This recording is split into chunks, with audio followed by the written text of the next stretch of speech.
Toughest exam है India का, UPSC, उसकी 2.5 लाख की फीस को हम 7,500 में कर दिए।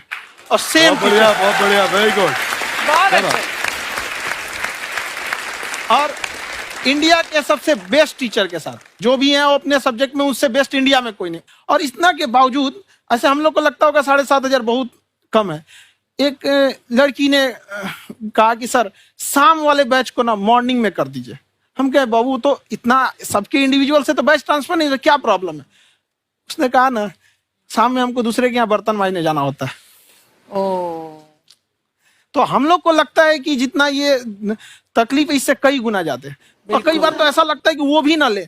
एक लड़का बेचारा नदी से बालू निकालता था और वो बालू को भरता था, फिर नाव बालू को किनारे लेके बेचती थी और वो बालू भरता था, उससे मेरी फीस ले आया। हमारा हाथ कांप गया, हम कैसे फीस ले लेंगे यहाँ पर। बहुत बढ़िया।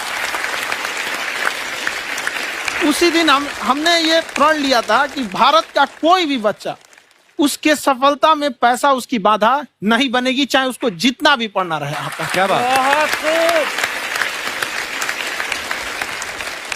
और अर्चना जी, मैं इनके बारे में एक बात, खान सर आपके बारे में मैं एक बात कहना चाहता हूँ। इनका जो स्टार्टअप है ये बूटस्ट्रैप्ड है। अच्छा, मैं साधारण भाषा में बता देता हूँ, ये सेल्फ फंडेड है। इन्होंने अभी तक किसी और से पैसा नहीं लिया है। ये इन्वेस्टर के पैसे से नहीं, इन्होंने खुद इसको बिल्ड किया है। और बल्कि इतना स्ट्रॉन्ग स्टार्टअप है ये कि मैं कहूंगा कि अगर इन्वेस्टर्स को इन्वेस्ट करना हो तो मैं इंडोर्स करता हूँ ऐसे स्टार्टअप्स को। यही सब चीजों को देखते हुए कई लोगों ने धमकी भी दिया था वहां पर। अच्छा। और उसके बाद बम चला दिए और 7-8 बम चला दिए और कुछ ब्लास्ट हुआ। एक बेचारा नया लड़का आया था एडमिशन लेने के लिए, उसकी स्कूटी उड़ा दिया। वो आया था, कहा कि सर हम तो पढ़ने आए थे, हमारा स्कूटी उड़ गया। हमारी ऑफिस उड़ा दिए सब। एक तो पास में आके गिरा और नहीं फटा वो।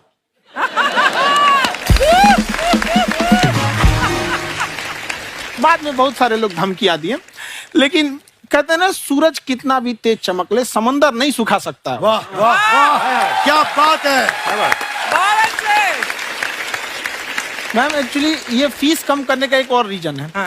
2.5 लाख 3 लाख की जो फीस में सब लोग पढ़ाई एफोर्ड नहीं कर पाते। इसलिए वो कुछ ही लोग एफोर्ड कर पाते हैं, तो उनका मेंटल लेवल तो बहुत ऊपर चला जाता है। लेकिन एक पूरे देश का मेंटल लेवल थोड़ा सा स्टेबल नहीं हो पाता। तो जब फीस कम रहेगी तो हर वो लड़का तैयारी करने के लिए आगे आएगा जिसका सपना है देश के लिए कुछ करने का। सीटें लिमिटेड हैं, उन्हें को मिलेगी, लेकिन जिन्हें नहीं मिलेगी उसे मिलेगा देश का एक जिम्मेदार नागरिक। तो इस देश को बदलना। क्या बात है।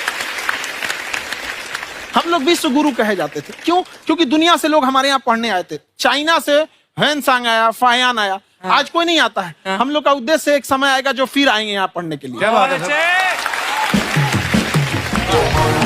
पर आप देखो अर्चना जी, सबसे ज्यादा आईपीएस आईएएस बिहार से निकलते हैं। आप देखो पढ़ाई लिखाई में पॉलिटिशियन बहुत बड़े बड़े निकले हैं। तो ऐसा नहीं है, हर ऑप्शन भी नहीं है वहाँ पे, इंडस्ट्री नहीं है, खेती करेगा तो कोई खास वो नहीं रहे। ऑप्शन भी नहीं है, सही बात है। बिहार की मिट्टी में एक चीज है, जिद तो बहुत जबरदस्त है। कुछ भी नहीं रहेगा तो सब कुछ पाने का उसको जिद रहेगा, करके भी दिखा देगा। वहाँ पे कर देंगे हम आपको। विवेक सर, आपके बारे में हमने सुना एक बार आप संन्यास लेने चले गए थे। कौन वापस लेके आया आपको? फिर कहाँ तक पहुंच गए थे आप? नहीं, मैं एमबीए की पढ़ाई के बाद मैं ये सोचा था कि अपना जीवन भगवान की सेवा में समर्पित कर दूं। अच्छा जी। बहुत साल मैं वृंदावन में रहा था और गुरुकुल में रहा था।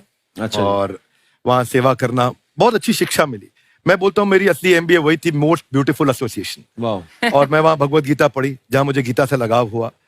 तो मेरे गुरुजी का आदेश था कि आप भगवत गीता को बिजनेस मैनेजमेंट के साथ जोड़ के देश दुनिया में बताओ। मेरे को लगा बड़ा मुश्किल काम है। मैंने बाद में देखा कि डॉक्टर स्टीफन कोवी, जिनकी किताब है 7 habits of highly effective people, आप सबने पढ़ी होगी। उन्होंने बोला मैंने 7 हैबिट भगवत गीता से लिए। और हमारे देश के लोग ऐसे हैं जो मेरी किताब पढ़ते हैं, जो कि 3.5 मिलियन कॉपीज बिक चुकी हैं, और भारत में भगवत गीता नहीं पढ़ते। तो मुझे लगा कि मैं गीता विद मैनेजमेंट के ऊपर आकर के बातचीत करूं। मुझे लगा बहुत कठिन होगा, पर मेरे गुरुजी का आदेश था कि कठिनाई आपको तभी तक दिखेगी जब कठिनाई को देखोगे। तो एक छोटा उन्होंने मुझे बताया, पूछा कि इस कमरे में लाल रंग कितनी जगह है, देखो आप भी एक बार जरा देख के बताओ। 7-8 जगह लाल रंग दिख रहा है यहाँ पे आपको? 1 ये 2 वो लाल रंग टी शर्ट पे, 3 4 5 ये लाल हो गया, 6 उधर लाल हो गया, 7 एप्पल लाल, बिल्कुल ठीक 7। पर जब आप लाल रंग ढूंढ रहे थे तो क्या आपको हरा रंग दिख रहा था? Yes no? नहीं। जब आप लाल रंग ढूंढ रहे थे तो क्या आपको काला रंग दिख रहा था? Yes no? नहीं। नो। जिंदगी भी ऐसी है, जो ढूंढोगे वही मिलेगा, बाकी कुछ नहीं मिलेगा। तो उन्होंने कहा कि आप इसी सोल्यूशन पे फोकस करो और गीता के मैसेज को पहुंचाओ। तो मैं बिजनेस मैनेजमेंट के प्रोग्राम्स कॉर्पोरेट्स में करने शुरू किए, क्योंकि गीता पहला मोटिवेशनल सेमिनार जो पृथ्वी के इतिहास में कपिल जी हुआ, वो कृष्ण ने दिया था। पहले मोटिवेशनल स्पीकर इस पृथ्वी के इतिहास के कृष्ण थे, जिन्होंने अर्जुन को रणभूमि में मोटिवेट किया था। बड़ी पेशेंस कृष्ण ने अपने लीडरशिप क्वालिटी से दिखाई, वो मुझसे मुझे बड़ा इंस्पायर किया, वो चर्चा ने इंस्पायर किया, वो डिस्कशन ने इंस्पायर किया। तो उस डिस्कशन को मैं आज भी लेके चलता हूं अपने साथ। कहां सर, हमने सुना है आप 5 स्टार में रुके थे कल और नीचे जाके वड़ा पाव खाने गए आप रेडी पे। एक्चुअली क्या है ना कि वहां जो चीजें सीखने को मिलती है ना, खाली पेट और खाली जेब इंसान को जो सिखाते हैं वो किसी यूनिवर्सिटी कॉलेज में नहीं सिखाया जाता। और गरीबी बड़ा बेशरम चीज होती है। तो कहते हैं कि मौत भी तू जल्दी आया कर गरीब के घर में, कफन का पैसा भी खर्च होता है दवाइयां खरीदते खरीदते। हाय हाय हाय, क्या बात है। और खान सर की खासियत ये है कि जिसको तो पढ़ना है, जिसको एजुकेशन चाहिए, वो तो इनका वीडियो देखते हैं, लेकिन वैसे भी कई लोग, जैसे अर्चना जी बात करी थी, कहती मैंने जब देखना शुरू किया तो मैंने बैक टू बैक इतने सारे वीडियोस देखे, क्योंकि आपका जो तरीका जो बोलने में, एक तो इनकी जो टोन है पढ़ाने में, और साथ साथ में जो ह्यूमर आता रहता है, तो उसकी वजह से और भी इंटरेस्टिंग हो जाते हैं आपके वीडियो। शुरुआत में हम लोग जब स्टूडेंट लाइफ में थे, या हम कई स्टूडेंट को भी देखते हैं, वो बेचारे जब थक जाते हैं तो आपका शो देखने लगते हैं। तो शुरू में हमको लगता था जब कि अरे ये हमारी पढ़ाई उसके लिए है, लेकिन पढ़ाई में थक जाता है, शो देख के नहीं थक जाता। तो हमने सोचा दोनों को मिक्स कर देते हैं। तो हमने उसको, और आज आपको पता नहीं हमने भी यही किया है। मिक्स करने। हमारे एजुकेशन सिस्टम में 2 कमी है, एक एजुकेशन की, दूसरा सिस्टम की। आप पटना से हैं ना? हाँ। हमें भी पटना पसंद है। बस कोई पटाने वाला चाहिए। नहीं, मजाक नहीं कर रहे हैं। आपका जो चैनल है, हम दिन में 10 बार आपके चैनल को सब्सक्राइब करते हैं। अरे हाँ, और बेल आइकन तो हम इतना जोर से दबाते हैं कि बाकी यूट्यूब वाले बाहर निकल के देखते हैं कि ये कौन है जिसने इनका चैनल इतना जोर से दबा दिया बेल आइकन। बुढ़िया, तो शर्म नहीं आती है? आते ही फ्लर्ट शुरू कर दिया ना तूने। तो जाते हुए करते हैं क्या? विवेक जी नमस्ते। आपसे एक काम था छोटा सा, कर देंगे आप? ये क्यों करेंगे? नहीं, गुरुजी हमेशा अपने वीडियो में कहते हैं कि विवेक से काम लो, विवेक से काम लो। विवेक मतलब दिमाग से काम लो आप। हाँ, तो विवेक जी अपने दिमाग से ही काम लेंगे। बहुत दिमाग है उनके पास। ये देखिए, जो आदमी, आपको मैं बताइए, जो आदमी बिना फिल्म किए कपिल शर्मा शो में आ गया, कितना दिमाग होगा उसके पास। लेकिन एक बात है जिसकी वजह से हम आप तीनों से नाराज हैं। क्यों? क्या बात? हर चीज में मोटिवेट मोटिवेट मोटिवेट क्या होता है? सच कह रहा है, जब भी ये शब्द सुनते हैं हमें लगता है कोई हमें चिढ़ा रहा है। बदल दीजिए ना, खाली मोटिवेट बोलना ही क्यों जरूरी है? कुछ और कीजिए। रोटी वेट, छोटी वेट, पतली वेट, कुछ भी बोलिए, मोटिवेट हटाइए। तो गुड़िया, तू भी एक्सरसाइज किया कर ना, देख डॉक्टर साहब ने कितना वजन कम किया है, तू भी कर ले। ठीक है, फिर मोटिवेट से ही चला लेंगे। लेकिन मोटिवेशन कोई बुरा बात नहीं है। हमारे दादाजी भी वैसे बहुत मोटिवेट करते थे। हाँ, एक बार तो तालाब में डूब रहे थे हमारे दादाजी। हमारे पास रस्सी भी था, ट्यूब भी था, फिर भी हम अपने दादाजी को बचा नहीं पाए। क्यों? क्योंकि हमने उनकी ओर तिनका फेंका ना, वही कहते थे डूबते को तिनका का सहारा काफी। नहीं लगा सहारा, दादाजी बुड़बुड़ बुड़बुड़ बुड़बुड़। गुड़िया, तू क्या करने आई इधर? अरे हाँ, हम क्या करने आए हैं, एक पूछना था सर, खान सर, ये जो हमारा एक चाचा का लड़का है, उसको क्या है, थोड़ा पढ़ाई में प्रॉब्लम हो रहा है, तो 12वीं का पढ़ाई आप उसको अच्छी तरह करवा के 12वीं पास करवा देंगे आप? करवा देंगे, वेरी गुड, बात कर लेते हैं। हाँ, राम सरोवर, देखो हमारा बात हो गया है, ये 10वीं जो तुमसे नहीं दिया जा रहा है वो नहीं देना है।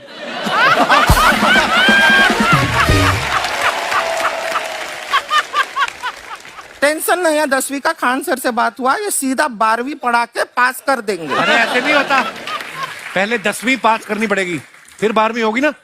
ऐसा कोई जरूरी नहीं है ये सीक्वेंस। हमारे मौसा जी थे, उनसे ना 10वीं हुई ना 12वीं हुई, अभी 3 दिन पहले सीधा उनकी 13वीं हुई। एक्चुअली क्या है, पढ़ाई लिखाई का हमको बहुत ज्यादा नॉलेज है नहीं।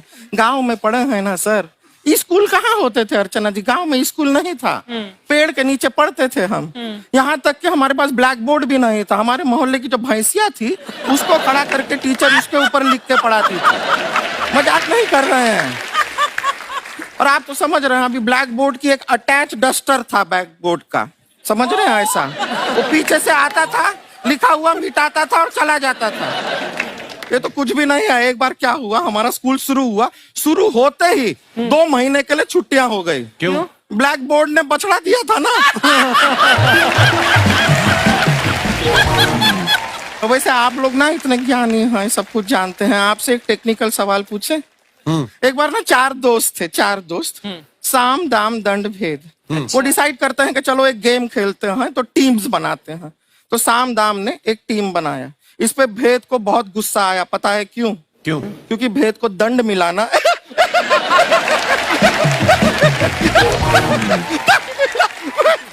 ये सिर्फ हंसती नहीं है सर, थोड़ा सा पेट्रोल पिला दो स्टार्ट भी हो जाती है। इतना है कि और भी बता दीजिए, जब हम बीमार होते हैं हम डॉक्टर के पास नहीं मैकेनिक के पास जाते हैं, और डिटेल दे दीजिए। ऐसा कुछ नहीं है सर, ये बोलते हैं खाली। लेकिन अभी एक रिक्वेस्ट था सर, हमारा एक भाई है, पुरुषोत्तम नाम है उसका, वो गांव से आया हुआ है। आप लोग थोड़ा उससे सब बातचीत करेंगे, थोड़ा उसको प्रोत्साहन देंगे। और शर्मा जी, आपसे भी एक रिक्वेस्ट था, आपसे हमने कभी कुछ मांगा नहीं है। पुरुषोत्तम आएगा ना, एक बार बस उससे कह दीजिएगा, पुरुषोत्तम तुम कितने हैंडसम हो। मैंने देखा ही नहीं अभी तक। हाँ तो देख के बस बोल दीजिएगा तुम ठीक है। कितने हैंडसम हो, ऐसा बोल दीजिएगा प्लीज। ठीक है। हम बुला लेते हैं पुरुषोत्तम।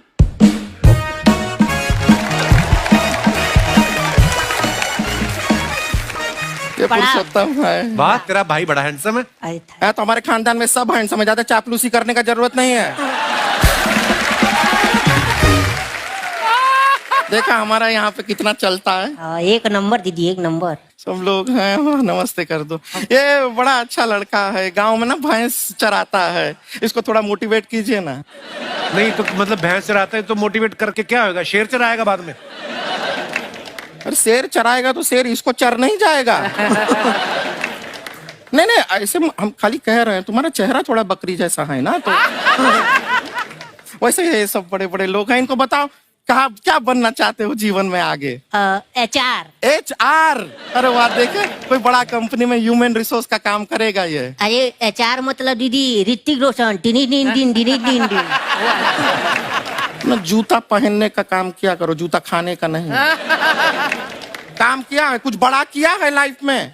किया है ना दीदी, एक बकरी के बच्चे को बड़ा किया है। तो क्या जिराफ बना दिया बकरी के बच्चे को? अरे कुछ अलग किया है। हाँ दीदी, अलग किया है। वही बकरी का बच्चा भैंस का दूध पीने जा रहा, तो हमने उसको अलग किया है। इससे नहीं होगा, मैं रहने दो, इधर आओ। ये देखो इतना बड़ा बड़ा लोग बैठा है, इनके सामने ऐसा बातें करोगे? इनसे मिलो, इनसे मिलो। विवेक जी तो कितना मार्केट के बारे में भी जानते हैं, मार्केट का कोई सवाल पूछो इनसे। सर परसों जो है मार्केट में हमारी साइकिल गायब हो गई, आपने देखा है क्या? हमारी साइकिल गायब हुई ना? हाँ। इसलिए दिमाग से पैदल हो तुम, पैदल समझते हो? हाँ। चल लोगे? 20 कदम चलोगे? हाँ। हाँ, घूमो जरा, अभी 20 कदम चल के दिखाओ। निकलो। अब अगर तुम लोग नए हो तो सब्सक्राइब करो, वो जो लाल वाला बटन है उसके साथ स्कैम करो या फिर महफिल जमाओ, मुझे नहीं पता, बस क्लिक हो जाना चाहिए। अब मैं भी जा रहा हूं, मुझे पार्क में स्टंट्स मारने जाना है। बाय।